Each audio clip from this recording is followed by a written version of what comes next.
bapak-bapak dan ibu-ibu yang senantiasa sholat subuh berjamaah dan sholat 5 waktu.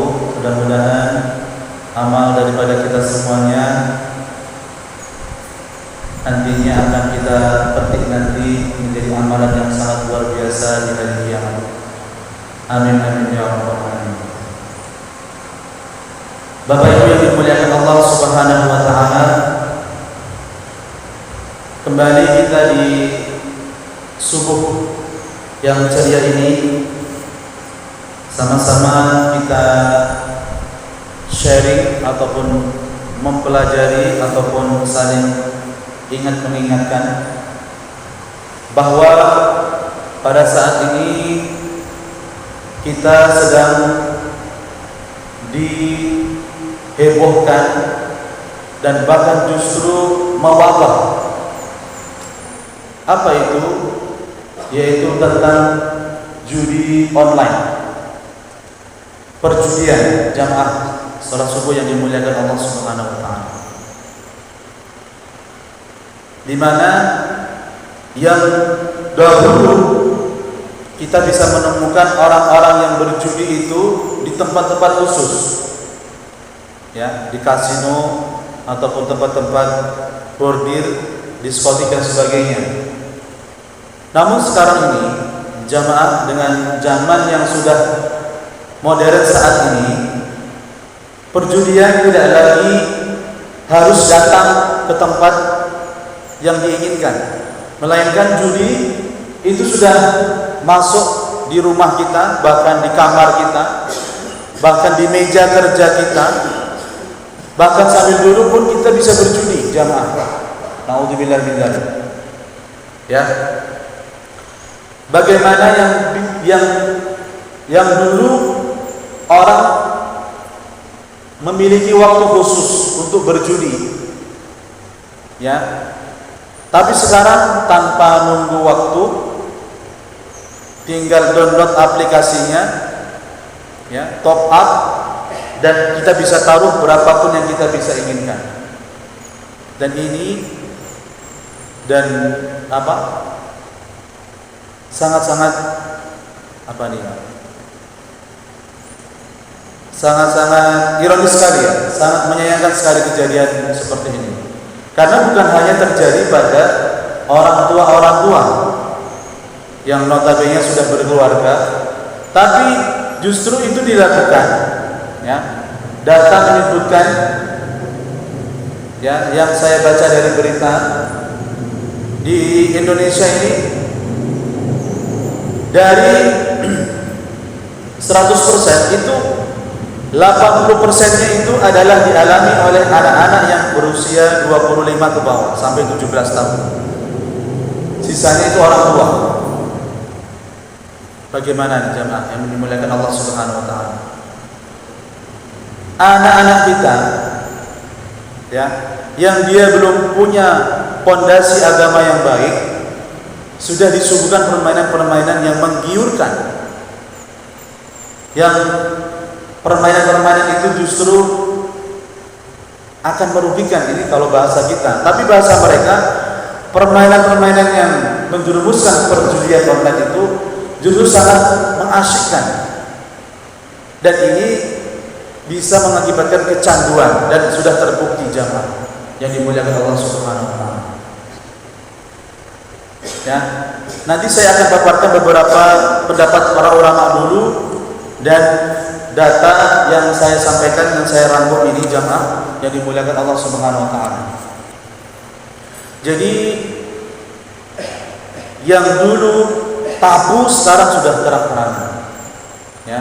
Dan akhirnya karena kita mungkin kurang tanggap, ataupun memang permainannya sungguh benar-benar jeli dan tak bisa kita tentukan, akhirnya semuanya rame-rame melakukan perjudian online jamaah ini dimuliakan Allah Subhanahu wa taala.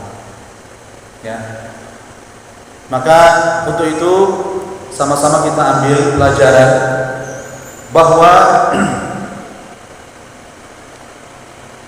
hari ini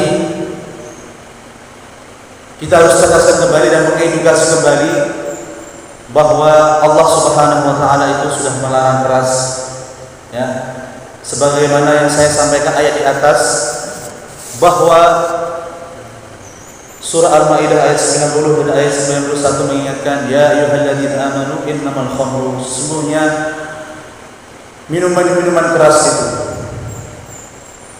perjudian, menyembelih bukan karena Allah, mengundi nasib, itu semua adalah rijsun, najis, kotor, keji, min amali syaitan, perbuatan syaitan. Maka ada ujungnya itu fattaqullah, maka takutlah kalian kepada Allah Subhanahu wa taala, la'allakum tuflihun. Semoga kalian termasuk orang-orang yang beruntung. Dan diteruskan di ayat 91-nya, jangan dimuliakan Allah Subhanahu wa taala, innama yuridu syaitan, sesungguhnya setan-setan itu al-yuqina bainakumul adawah, menghendaki di antara kalian itu permusuhan, wal baghdha, ya, saling dengki dan saling membenci. Nah, ini tujuan setan. Dan di ujung ayatnya,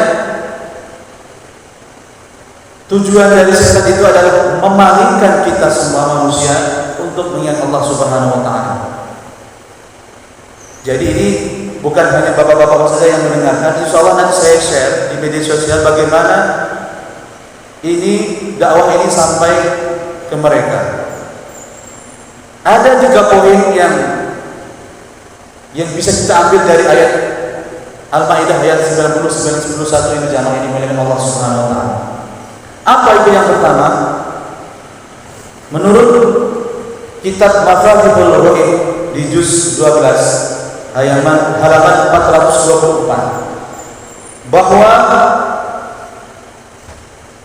perjudian itu, ya, menimbulkan kecanduan yang begitu kuat dan harapan yang tidak pasti. Ini menurut para ulama tafsir jamaah. Jadi dari dulu itu sudah disampaikan, jangan kamu dekat-dekati judi, karena sekali kamu bermain, ulama itu sudah mengingat, itu akan memberikan kecanduan. Ya, ibaratnya seperti narkoba, coba-coba dulu, akhirnya nggak ada narkoba, kecanduan. Seperti itulah. Nah, kalau sudah kecanduan ini, efeknya adalah cara yang dimuliakan Allah Subhanahu wa taala, yang diterpa oleh orang yang paling ringan itu adalah habis hartanya.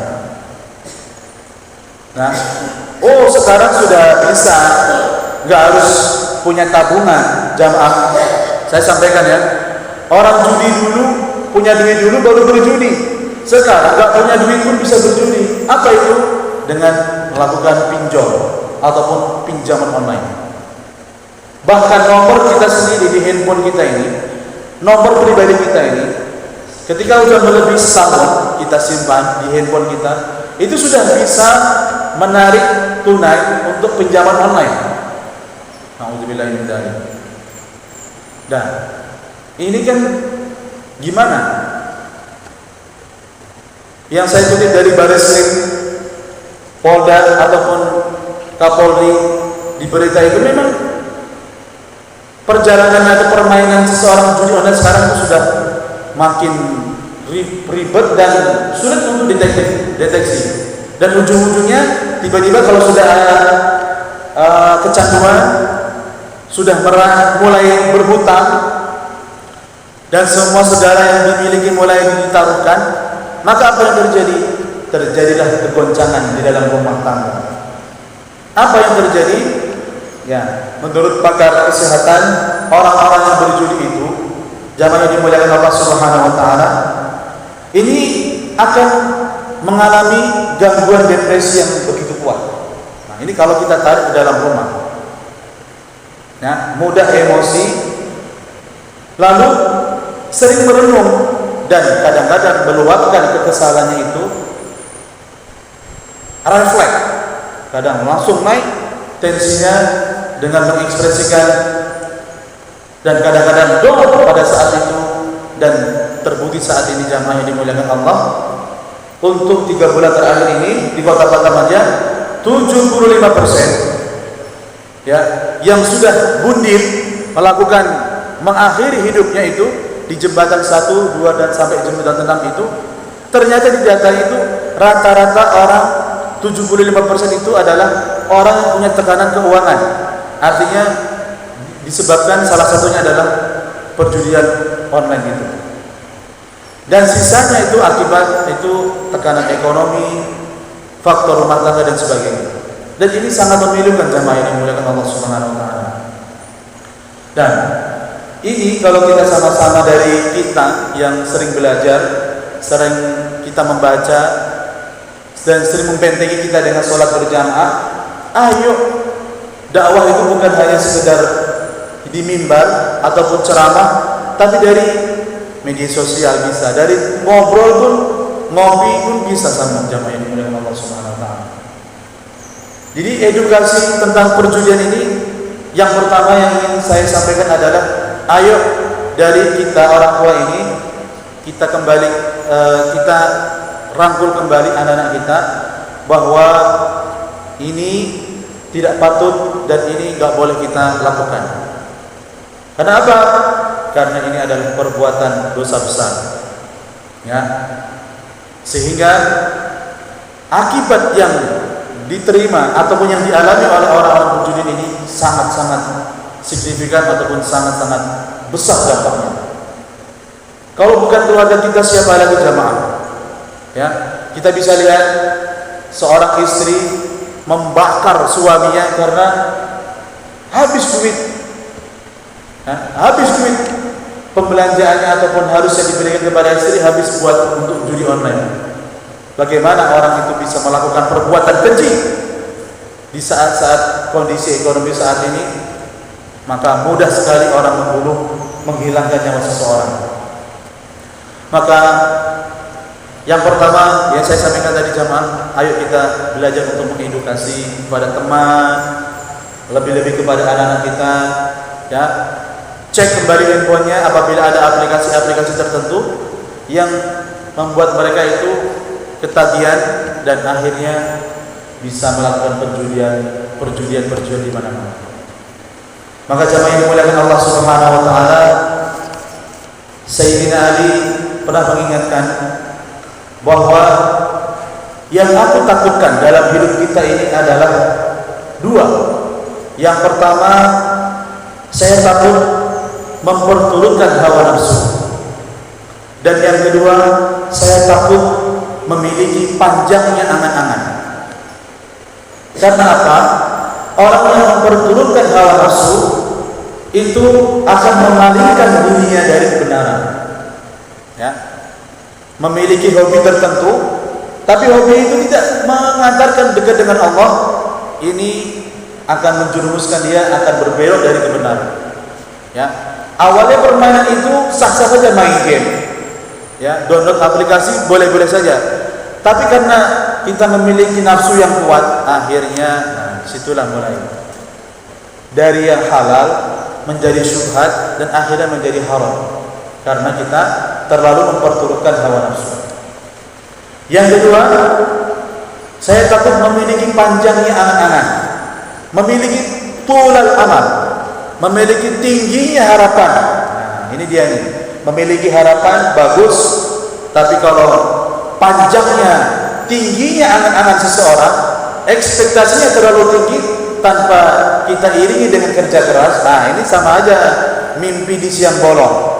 Pengen punya ini, pengen punya itu, tapi mengharapkannya cuma lewat judi. Ini omong kosong. Akhirnya kalau orang yang sudah sering memikirkan angan-angan, pengen punya iPhone yang mahal, pengen punya kendaraan yang bagus, pengen punya ini, punya itu, maka akibatnya adalah orang tersebut akan dipalingkan dari akhirat. Ini kata Sayyidina Ali radhiyallahu anhu. Jadi jamaah yang dimuliakan Allah Subhanahu wa taala, pandai-pandailah kita membentengi diri kita untuk senantiasa dekat dengan Allah. Ya. Kemarin jembatan 1 Barelang kebanggaan warga Batam ini sudah diruqyah oleh salah satu ustadz yang ada di Batam. Nah, mungkin banyak yang sudah tahu. Ya, sampai segitunya antusias masyarakat ingin membebaskan Batam ini dari hal-hal yang negatif. Karena orang sering ke jembatan itu pengen mengakhiri hidupnya, maka ya ini yang kita ambil positifnya dulu ya. Ustadz itu melakukan ruqyah dengan sholat hajat, berdoa, membuat air doa disiramkan sepanjang jembatan Barelang. Siapapun dengan harapan, siapapun yang datang ke Barelang, ya dengan doa itu mudah-mudahan aura-aura negatif itu dijauhkan dari Allah, dari setan itu oleh Allah Subhanahu wa taala, dijauhkan. Yang dulu indah kalau kita memandang, sekarang ya ada yang mengatakan ini jadi tren. Ya, ini kan masyarakat gampang sekali terpancing. Tren kalau begal semuanya. Ya, pencurian LPG, gas, orang banyak curi LPG. Yang negatif ini sering dilakukan. Tiba-tiba orang banyak bundir di sana, bundir mengakhiri hidupnya. Sekarang ini jadi ajang. Nah, bahkan sampai ada yang orang melompat itu memang belum ajalnya, jadi belum meninggal. Jamaah yang dimuliakan Allah Subhanahu wa taala. Jadi saya sampaikan, ayo ya, benar ya kata orang tua dulu, kalau dengan kamu ibarat kita membawa kendaraan, agama inilah yang akan membuat jadi rem bagi kita. Buat apa kita memiliki kendaraan mewah, kita berjalan, kita makainya, tapi tak ada rem, kita akan memiliki kehilangan arah ataupun akan tersesat. Begitulah kehidupan ini, jamaah yang dimuliakan Allah Subhanahu wa taala. Ayo ya, edukasi tentang dosa besar memang sudah kita sampaikan, tapi lebih menentu lagi lewat dari obrolan-obrolan ini ya, kita bisa merangkul kawan-kawan kita untuk bekerja keras, rajin ibadah, dan menyayangi keluarga. Itu yang penting. Anak-anak muda sekarang ini jangan diiming-imingi dengan tulak amal atau tingginya angan-angan. Ya, kalau kamu kayak gini nanti dapat sekian. Ya Allah ya Rahman. Yang enggak punya agama lah yang terpengaruh. Begitulah jamaah yang dimuliakan Allah Subhanahu wa taala. Mudah-mudahan ini menjadi pelajaran bagi kita semua, ilmu yang baik, dan kita akan sampaikan kepada keluarga dan anak-anak kita dan sahabat-sahabat kita yang dimanapun kita berada, harus kita sampaikan kebaikan. Mohon maaf atas segala kesilapan. Wassalamualaikum warahmatullahi wabarakatuh.